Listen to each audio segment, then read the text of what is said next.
Hey guys, welcome back to my channel. आज हम CTET के प्रीवियस ईयर क्वेश्चंस देखेंगे। हमने लास्ट वीडियो में जो हमारा थर्ड टॉपिक था understanding and appreciating science, CTET के सिलेबस के अकॉर्डिंग हम चल रहे हैं, उस हिसाब से जो तीसरा टॉपिक है हमारा कंप्लीट हो चुका है। पिछली वीडियो में मैंने आपसे कुछ एग्जाम्पल्स शेयर करे थे कॉग्निटिव प्रोसेस को लेकर के, जो काफ़ी क्वेश्चंस पूछे जाते हैं सीटेट में। और जितने भी टॉपिक करे हैं हमने, साइंटिफिक एटीट्यूड, साइंटिफिक टेम्पर, है ना, तो ये सारे इससे रिलेटेड जितने भी क्वेश्चन सीटेट में पूछे गए हैं तो आज इस वीडियो में हम डिस्कस करेंगे। ओके, तो बिना टाइम वेस्ट किए चलिए स्टार्ट करते हैं। सबसे पहला क्वेश्चन है, which of the following can enhance critical thinking among learners कह सकते हो आप, चिल्ड्रन कह सकते हो। तो आपको यहाँ पर 4 ऑप्शंस दिए हैं और ये बताना है कि क्रिटिकल थिंकिंग को कौन इन्हेंस कर सकता है इनमें से। तो क्रिटिकल थिंकिंग की हमने बात करी थी, लॉजिकल थिंकिंग की बात करी थी। These all are the characteristics of scientific attitude and scientific temper ना। क्रिटिकल थिंकिंग मतलब कि ऐसा नहीं है कि एज इट इज़ चीज़ों को एक्सेप्ट कर लिया, बस उसके अलग अलग तरीक़ों से, अलग अलग वेज से उस चीज़ों को देखना, है ना, हर एस्पेक्ट से उसको चेक करना।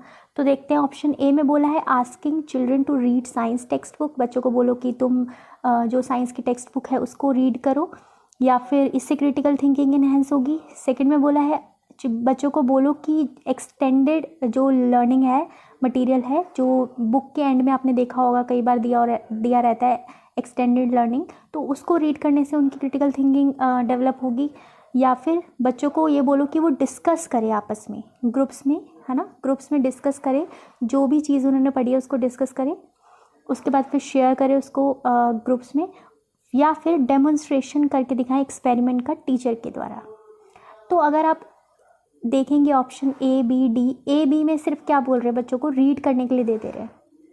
तो सिर्फ मेयरली रीड करने से ही बच्चे की क्रिटिकल थिंकिंग डेवलप नहीं होगी, है ना।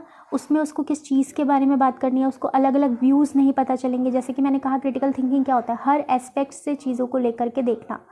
ऐसा नहीं है कि सिर्फ एक ही व्यू हो उसमें। क्रिटिकल थिंकिंग डाइवर्जेंट थिंकिंग एक तरह से आप कह सकते हो। तो वो तभी होगा जब ग्रुप में बच्चा डिस्कस करेगा। जब ग्रुप में डिस्कशन होगा तो उससे मल्टीपल व्यूज़ निकल के आएंगे, हर बच्चे का अपना एक व्यू होगा उस टॉपिक के ऊपर। ओके, तो इससे क्या होता है, थिंकिंग डेवलप होती है और ज़्यादा सोचने का जो दायरा है वो काफ़ी ज़्यादा बढ़ता है, और क्रिटिकल थिंकिंग के लर्नर्स के अंदर डेवलप होती है। तो सी ऑप्शन यहाँ पर बिल्कुल हमारा करेक्ट होगा। फिर नेक्स्ट है, which one of the following does not reflect the personality attribute of a person having scientific temper.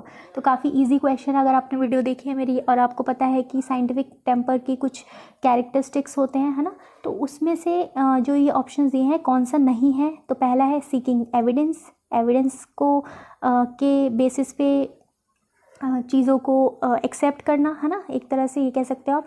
Opinion ऐसा होना चाहिए जो बाइज्ड हो। रैशनल थिंकिंग हो, रैशनल थिंकिंग मतलब लॉजिकल थिंकिंग, रीज़न के बेस पे। ओके, ओपन माइंडनेस हो। तो आपको पता है A C D all are the characteristics of scientific temper. कौन सा नहीं है, बायस्ड ओपिनियन। साइंस में कोई भी चीज़ ऐसी नहीं होती, या फिर जितनी भी पास्ट में साइंटिफिक नॉलेज डिस्कवर हुई है, ऐसा नहीं है कि जो साइंटिस्ट को पर्सनली फीलिंग जो उनको आई तो वही उन्होंने नॉलेज दी है, ऐसा नहीं है। उन्होंने एविडेंस के बेस पे चीज़ों को रीज़न आउट करा है, लॉजिक के बेस पे करा है ना, चीज़ों को एक्सेप्ट करा है ओपन माइंडनेस से, तो तभी हुआ है। वो उनका पर्सनल ओपिनियन नहीं है, बाइज्ड ओपिनियन नहीं होता किसी भी चीज़ साइंटिफिक टेम्पर में। तो बी ऑप्शन हमारा यहाँ पर करेक्ट होगा। फिर ओके, सो थर्ड क्वेश्चन है, which one of the following approaches adopted by the science teacher that reflect scientific temper on her part. मतलब साइंस के एक टीचर है और कौन सा अप्रोच वो फॉलो करेगी जो साइंटिफिक टेम्पर को रिफ्लेक्ट करता है। तो पहला है कि क्लासरूम में डिसिप्लिन को मेंटेन रखना, या फिर जो सिलेबस है उसको जल्दी से जल्दी कवर कराना, या फिर बच्चों को एनकरेज करना कि वो क्लासरूम में क्वेश्चंस पूछे, या फिर जो डिफ़िकल्ट क्वेश्चन पेपर हैं उनको प्रिपेयर करना बच्चों की लर्निंग को इन्हांस करने के लिए। तो डिसिप्लिन क्रिएट करना, या फिर जो सिलेबस है ऑलरेडी, जो प्रिस्क्राइब सिलेबस है उसको जल्दी से जल्दी कवर करना, तो ये कैरेक्टरिस्टिक्स नहीं है साइंटिफिक टेम्पर की। साइंटिफिक टेम्पर हमें पता है कि क्या होता है। साइंटिफिक टेम्पर मतलब कि जो बच्चा है उसकी नेचुरल जो एबिलिटी है ना, उसको नर्चर करा जाए, राइट। और वो कब होगा, जब बच्चों की क्यूरियोसिटी को इन्हेंस किया जाएगा, है ना, क्रिएटिविटी को इन्हेंस किया जाएगा, मतलब उसको एनकरेज किया जाएगा क्वेश्चनिंग। अगर बच्चा क्वेश्चनिंग नहीं करेगा तो तब तक उसका इंटरेस्ट ही नहीं है उस चीज़ में, वो सोच ही नहीं रहा है। और साइंटिफिक टेम्पर मतलब थिंकिंग, एक तरह से critical thinking, logical thinking. Okay, तो सी ऑप्शन हमारा यहाँ पर बिल्कुल सही है। फिर नेक्स्ट है which one of the following is not a quality. ये आप खुद आंसर करिए, काफ़ी इजी है। फिर नेक्स्ट यहाँ पर अब जो क्वेश्चंस आ रहे हैं वो प्रोसेस स्किल्स पे आ रहे हैं। प्रोसेस स्किल्स मैंने आपके साथ डिस्कस करी थी, ओके, तो उसका वीडियो भी मैंने अलग से बनाया हुआ है। तो उससे रिलेटेड क्वेश्चन क्या पूछा गया है कि क्लास 8 में एक टीचर है जो डेमोन्स्ट्रेट करके दिखा रही है एक एक्टिविटी में क्या दिखाया टीचर ने, टीचर एक स्मॉल, उसने सल्फ़र लिया, एक स्मॉल अमाउंट ऑफ सल्फ़र एक स्पून में, और उसको बर्न करा। ओके, उसको बर्न करने के बाद उसमें से कुछ गैस प्रोड्यूस हुई, तो वो गैस एस्केप ना कर जाए इसलिए उसको गैस को उन्होंने लिड से, जो टम्बलर है उससे उसने उसको ढक दिया एक तरह से, जो लिड है। ओके, तो कुछ मिनट बाद उसमें जो टीचर है उन्होंने उसमें पानी को ऐड करा। तो अब ये कहना चाहते हैं कि which process skills developed can be promoted through this activity. कौन सी प्रोसेस स्किल्स डेवलप हो रही है, तो हमने बात करी थी अलग अलग प्रोसेस स्किल्स के बारे में, 2 तरह की होती है ना, बेसिक प्रोसेस स्किल्स और एडवांस प्रोसेस स्किल्स। तो मेनली हमारा फोकस किस पे होता है, और जो सेकेंडरी लेवल है वहाँ तक बेसिक प्रोसेस स्किल्स पे। देख लेते हैं एक्टिविटी में क्या दिया हुआ है। Observation, controlling variables, observation inference या मेजरमेंट, ऑब्जर्वेशन क्लासिफिकेशन इन्फरेंस, या ऑब्जर्वेशन मेजरमेंट।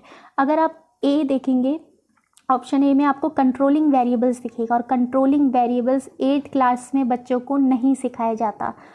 ठीक है, तो ये चीज़ तो यहीं रॉन्ग हो जाएगा ऑप्शन, क्योंकि ये किसका पार्ट है, ये एडवांस प्रोसेस स्किल्स का पार्ट है। तो मैंने आपसे उस समय कहा भी था कि इससे रिलेटेड क्वेश्चन ऑप्शन में आया हुआ है ना। तो आप यहाँ से क्लियर है कि ए तो नहीं होगा। उसके बाद फिर मेन क्या है, जब बच्चा ये जो टीचर है इस तरह की एक्टिविटी अगर बच्चों को दिखा रही है तो क्या करेगा बच्चा, ऑब्जर्व करेगा, पहली बात तो, है ना, ऑब्जर्व करेगा। फिर ऑब्जर्व करने के बाद ऐसा तो नहीं ना, ऑब्जर्वेशन और इन्फ्रेंस की डेफिनेशन आप लोगों को क्लियर है। ऑब्जर्वेशन मतलब कि जो भी चीज़ हो रही है उसको अपने सेंस ऑर्गन्स के थ्रू परसीव करना।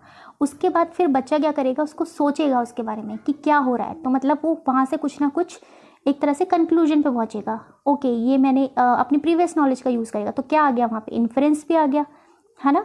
अब यहाँ पर फिर कन्फ्यूजन ये है कि ठीक है, ऑब्जर्वेशन इन्फरेंस ये तो बी सी दोनों ऑप्शन में है, लेकिन बी में मेजरमेंट है, तो कहीं पे भी बच्चा यहाँ पे मेजर कर रहा है किसी चीज़ को। मेजरमेंट पे भी हमने बात करी थी, तो वो तो नहीं है ना यहाँ पे। तो यहाँ पर बच्चा क्लासीफाई करेगा। क्लासीफाई किसमें, कि ये जो सल्फ़र है ये गैस प्रोड्यूस कर रहा है, और कुछ ऐसे भी नॉन मेटल्स हो सकते हैं जो गैस प्रोड्यूस नहीं करते, कुछ ऐसे हो सकते हैं, है ना। तो यहाँ पर वो क्लासिफिकेशन आ जाएगा। तो observation, inference and classification option जो हमारा सी है वो राइट है। आई होप आपको क्लियर हो रहा होगा। फिर नेक्स्ट यहाँ पर एक और क्वेश्चन यहाँ पर प्रोसेस स्किल से रिलेटेड है। क्लास 8th का ये हो रही है ये एक्टिविटी, मतलब कि जो the student of class 7th are asked the following question by the teacher. ठीक है, तो क्या क्वेश्चन है देखते हैं। 2 identical cubes of ice, 2 ice के क्यूब्स जो कि आइडेंटिकल हैं, है ना, उनको रेफ्रिजरेटर से निकाला, एक को क्रश कर दिया और एक को एज इट इज़ छोड़ दिया। इट इज़ नोटिस्ड, ऐसा नोटिस किया गया कि जो क्रश्ड आइस है वो जल्दी पिघल गई। ओके, तो क्या रीज़न हो सकता है, तो ये क्वेश्चनिंग कर रही है टीचर बच्चे से। तो जब ऐसी क्वेश्चनिंग बच्चे से टीचर करता है तो उसकी कौन सी प्रोसेस स्किल्स डेवलप होंगी। एक्सपेरिमेंटेशन, क्या यहाँ पे बच्चा एक्सपेरिमेंट कर रहा है, ऑब्जर्व कर रहा है किसी चीज़ को, या हाइपोथेसाइज कर रहा है, या फिर कंट्रोलिंग वेरिएबल्स। तो आपको क्लियर हो ही गया होगा यहाँ पर बच्चा क्या कर रहा है, हाइपोथेसिस क्रिएट कर रहा है, एक तरह से वो सोच रहा है। मतलब बच्चा अगर आंसर करेगा तो हो सकता है ना वो आंसर उसका, मतलब वो पॉसिबल आंसर बता रहा है, किसके बेसिस पे, अपनी प्रीवियस नॉलेज के बेसिस पे, है ना, प्रीवियस एक्सपीरियंस के बेसिस पे। तो मतलब आंसर जब वो करेगा तो एक हाइपोथेसिस क्रिएट करेगा। अब हो सकता है वो हाइपोथेसिस करेक्ट भी हो और रॉन्ग भी हो सकता है। वो तो करेक्ट और रॉन्ग तो फिर हम बाद में उसको एविडेंसेस के थ्रू या फिर जो एक्सप्लेनेशन है उसके थ्रू टीचर बताएगा। बट यहाँ पर बच्चा जो करेगा वो क्या करेगा, उसकी कौन सी स्किल्स डेवलप होंगी, क्योंकि वो सोचेगा तो वो हाइपोथेसिस क्रिएट करेगा। तो सी ऑप्शन हमारा बिल्कुल करेक्ट है। तो इस तरह से आपको रिलेट करके देखना काफ़ी ईजी है, इतना हार्ड नहीं है। अगर आपको मतलब पता है सबका मतलब, हाइपोथेसिस का मतलब ऑब्जर्वेशन, इन्फेरेंस, इनके बीच का जो डिफरेंस है ना वो क्लियर होता है ना, तो सारी चीज़ें ऑलरेडी क्लियर हैं। फिर नेक्स्ट यहाँ पर आपका क्वेश्चंस आ गए। ओके, अब ये जो लास्ट वीडियो मैंने करी थी ना, इससे पहले वाली वीडियो, आज से पहले वाली वीडियो जो मेरी थी, उसमें मैंने आपसे शेयर करा था कॉग्निटिव प्रोसेस। तो कंटेंट से रिलेटेड कौन सा कॉग्निटिव प्रोसेस एसोसिएटेड है, तो उससे रिलेटेड ये क्वेश्चन आ जाएंगे यहाँ पर अब।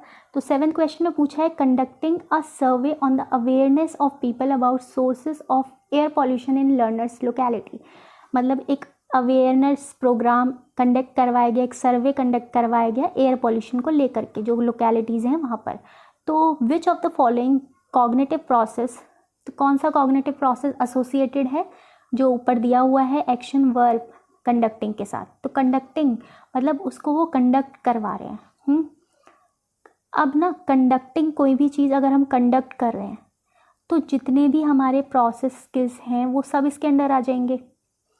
हमने अपनी प्रीवियस नॉलेज का यूज़ करा है ना, रिकॉल करा, फिर उसके बाद हमने रिकॉल करने के बाद उसको समझा, अंडरस्टैंड किया।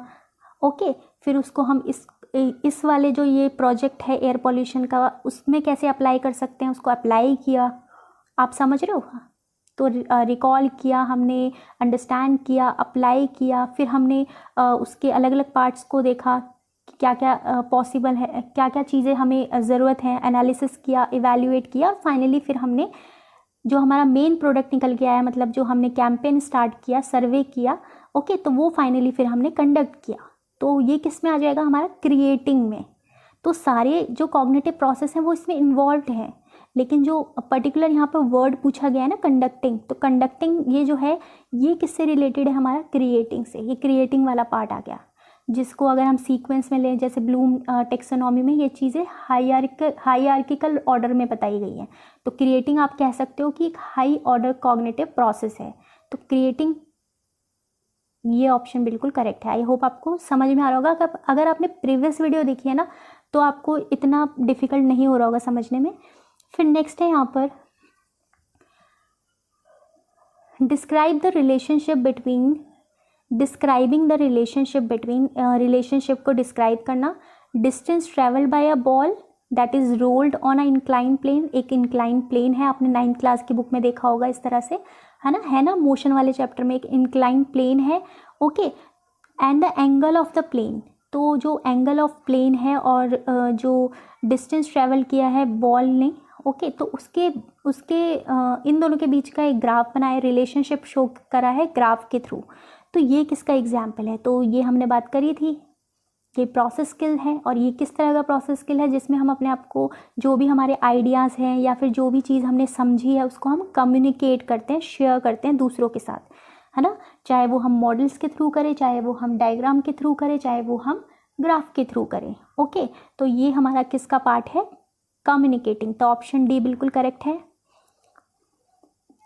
ओके, सो 9th क्वेश्चन है, A 7th class teacher wrap a thin paper strip tightly around a iron rod. Iron rod के अराउंड उन्होंने एक पेपर को स्ट्रिप कर दिया, ठीक है, पेपर स्ट्रिप को टाइटली रैप कर दिया और फिर उसको बर्न करने का ट्राई किया कैंडल से। रोटेट करती रही वो, कंटिन्यूसली उसको रोटेट कर रही है, ठीक है, और बर्न भी कर रही है साथ साथ। तो क्या वो बर्न होगा? अब ये तो हमें एज ए साइंस टीचर इसका आंसर तो हमें पता ही है कि नहीं होगा बर्न, और ये भी पता है क्यों नहीं होगा। बट यहाँ पर पूछा है क्वेश्चन ये है कि कौन सा प्रोसेस स्किल्स डेवलप हो रहा है, बच्चों के अंदर क्या हो रहा है। क्योंकि बच्चों को अगर हम फर्स्ट टाइम ये एक्टिविटी दिखा रहे हैं तो वो तो हैरान हो जाएंगे, है ना, और उनके इलॉजिकल जो आंसर्स देना भी शुरू हो जाएंगे, है ना। इलॉजिकल उनका जो रिस्पॉन्स होगा वो भी शुरू हो सकता है कि ये तो मैजिक है, ये तो ये है, वो है ना, वो कुछ भी एक्सप्लेन कर सकते हैं। तो इसके दौरान जब टीचर ऐसा करके दिखा रहा है तो कौन सी उनकी प्रोसेस स्किल्स डेवलप होंगी और कौन सी हमें डेवलप करनी है, एक तरह से आप कह सकते हो।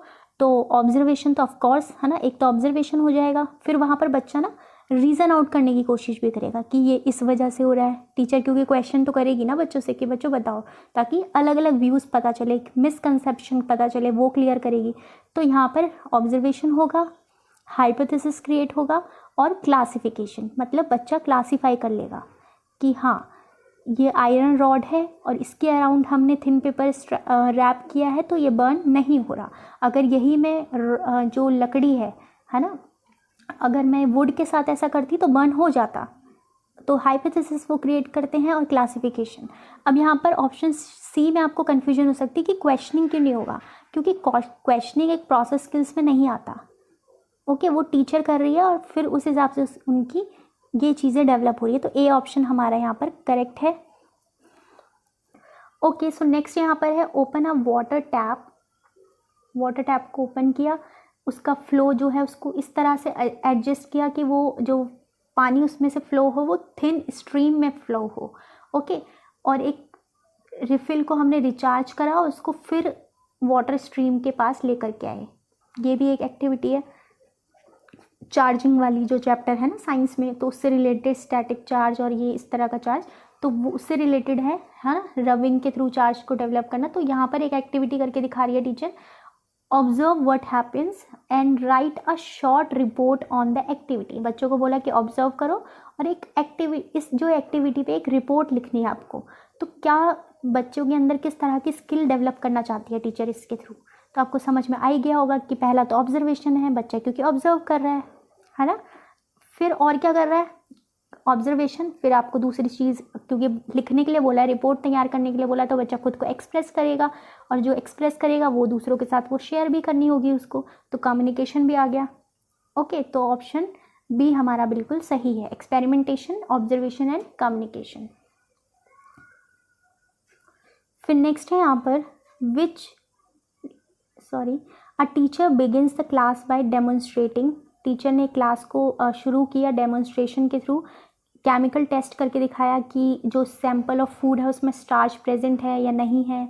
ओके, तो इस तरह की एक्टिविटी करी। तो कौन सा कॉग्निटिव प्रोसेस एसोसिएट है इसके साथ, डेमोन्स्ट्रेटिंग पे यहाँ पर अंडरलाइन किया है, तो उससे रिलेटेड पूछा है। तो डेमोन्स्ट्रेशन जब टीचर करके दिखाएगी तो कौन सा कॉग्निटिव प्रोसेस है यहाँ पर इन्वॉल्व। तो डेमोन्स्ट्रेशन का मतलब क्या है कि जो भी कॉन्सेप्ट टीचर ने पढ़ाया है ना, या फिर जो भी कॉन्सेप्ट साइंस में है उसको अप्लाई करना, तो that is the part of demonstration. और इसके बारे में हमने बात करी थी पिछले वीडियो में एग्जाम्पल के थ्रू। तो डेमोन्स्ट्रेशन का मतलब क्या है कि अप्लाई करके दिखाना कॉन्सेप्ट को। ओके, तो सी हमारा यहाँ पर बिल्कुल सही है। ओके, फिर नेक्स्ट क्वेश्चन है एक्टिविटी पे बेस्ड है ये। क्लास 7th की टीचर ने डेमोन्स्ट्रेट करके दिखाया एक्टिविटी को। उन्होंने क्या किया, एक लीफ को टेस्ट ट्यूब में रखा और उसके ऊपर स्पिरिट को पोर किया। ओके, और फिर उस टेस्ट ट्यूब को हाफ फिल्ड बीकर में रख दिया और उसको हीट किया जब तक उसके कलर, जो लीफ का कलर है वो डिसकलर्ड ना हो जाए, मतलब ग्रीन कलर का जो लीव है वो डिसकलर हो जाएगा, तब तक ना हो जाए जब तक उसको बर्न किया। और फिर उसके बाद जब वो इस तरह से इसका कलर जो है वो डिसकलर्ड, मतलब जो ग्रीन कलर है वो डिसकलर्ड हो गया, तो उसके बाद उन्होंने उसको निकाल करके फिर उसके ऊपर कुछ आयोडीन के ड्रॉप्स रखे। आयोडीन के ड्रॉप्स जैसे ही रखे तो लीफ जो है वो ब्लू ब्लैक कलर में कन्वर्ट हो गया। इस एक्टिविटी के बाद टीचर ने कुछ क्वेश्चंस पूछे बच्चों से असेसमेंट के लिए, है ना, जो उनकी लर्निंग है उसको जानने के लिए। तो कौन सा ऐसा क्वेश्चन है जो उनकी एनालिसिस को एसेस करेगा। एनालिसिस का मतलब आपको पता ही है, तो देखते हैं क्या दिया ऑप्शन में। What care is taken to prevent damage to the leaf. क्या हमें ऐसा प्रिकॉशन लेने चाहिए, केयरफुल मेजरमेंट लेने चाहिए जिससे डैमेज ना हो, ठीक है, लीव्स को किसी भी तरह का डैमेज ना हो। या फिर जब हम उसमें टेस्ट ट्यूब में पोरिंग करेंगे स्पिरिट की, तो उस टाइम कैसा लेना चाहिए, किस तरह के प्रिकॉशन लेने चाहिए। What happens to the colour of the leaf, colour जो लीफ का कलर है उसको क्या होगा जब उसमें व्हेन सॉल्यूशन, जब उसमें उस तरह का सॉल्यूशन पोर किया जाएगा, स्पिरिट को पोर किया जाएगा, तब उसका क्या हाल मतलब क्या होगा उसके साथ। या फिर can this test be done without removing chlorophyll, क्या हम इस टेस्ट को क्लोरोफिल को रिमूव करे बिना भी कर सकते थे। तो एनालिसिस का मतलब है कि जो चीज़ हो रही है वो तो ठीक है, चलो, है ना, वो तो हो ही रही है। हो क्या रहा था कि टीचर ने पहले क्लोरोफिल को रिमूव करा, कलर का डिस्कलरेशन मतलब कलर को डिस्कलर्ड करना, मतलब यही तो है कि ग्रीन कलर को हटा देना, मतलब क्लोरोफिल उसमें से ख़त्म कर दिया लीफ में से, और फिर टेस्ट करके दिखाया। ये तो एक पार्ट हो गया। तो एनालिसिस किस चीज़ को शो करेगा? जब हम इसी चीज़ को बिना रिमूव करे करते, तभी तो हमें दोनों एस्पेक्ट पता चलते ना। समझ रहे हो आप? तो हमारा जो क्वेश्चन होगा ना, तो वो यही होगा कि क्या होगा, can this test be done without removing chlorophyll? क्या इसको क्लोरोफिल रिमूव करे बिना भी कर सकते थे? तो this is the question of analysis. Okay, तो डी ऑप्शन हमारा बिल्कुल करेक्ट है। आपको समझ में आ ही रहा होगा, क्वेश्चन से भी काफ़ी चीज़ें क्लियर होती हैं। ये क्वेश्चन आप करोगे, काफ़ी इजी क्वेश्चन है, मैं नहीं बताऊंगी इसको, मतलब आप बताइए इसको, कमेंट करके ज़रूर बताना, अगर कोई डाउट रहता तो पूछ लेना। उसके बाद नेक्स्ट है a teacher frame a learning objective. एक टीचर ने एक लर्निंग ऑब्जेक्टिव फ्रेम किया, making a device using simple electric circuit. तो इसका एग्जाम्पल भी मैं लास्ट वीडियो में दे चुकी हूँ, आप ही इसको आंसर करेंगे। फिर नेक्स्ट है which one among the following question would be an open ended questions. तो अब जो क्वेश्चन है वो ओपन एंडेड क्वेश्चंस पे ही हैं, 3 क्वेश्चन आए हुए हैं इस पर। तो ओपन एंडेड क्वेश्चंस वो क्वेश्चंस होते हैं जिसमें आप जो भी जिससे भी आप क्वेश्चन कर रहे हो ना, वो येस और नो में ना आंसर दे करके उसका कुछ अपना रिस्पॉन्स हो, अपने वर्ड्स में वो एक्सप्रेस करे।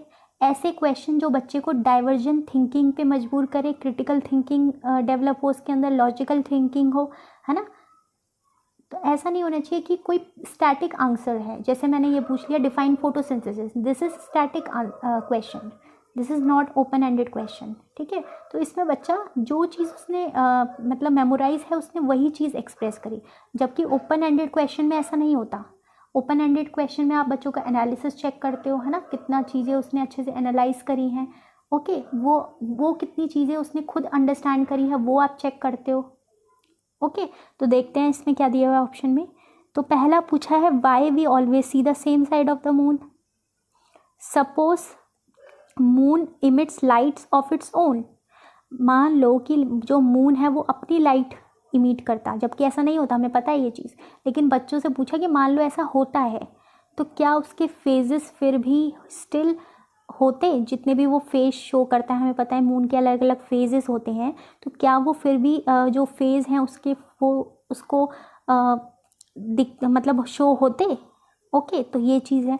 तो आपको समझ में आ ही गया होगा कि ऑप्शन बी हमारा करेक्ट है। ये ओपन एंडेड क्वेश्चन है क्योंकि कोई चीज़ नहीं है लेकिन उसको हम बच्चों से जानना चाहते हैं कि ऐसा होता तो क्या होता, और ये चीज़ उसको तभी पता होगी जब उसको ये पता होगा कि हमें same side of the moon क्यों दिखता है ना, या मून अपनी शेप को चेंज क्यों करता है। ये तो बेसिक क्वेश्चन हो गए। बट एनालिसिस वाला क्वेश्चन, डाइवर्जेंट थिंकिंग वाला क्वेश्चन ये है कि अगर ऐसा है कि मून की जो लाइट है वो मून खुद ही इमिट कर रहा है, तब क्या होगा।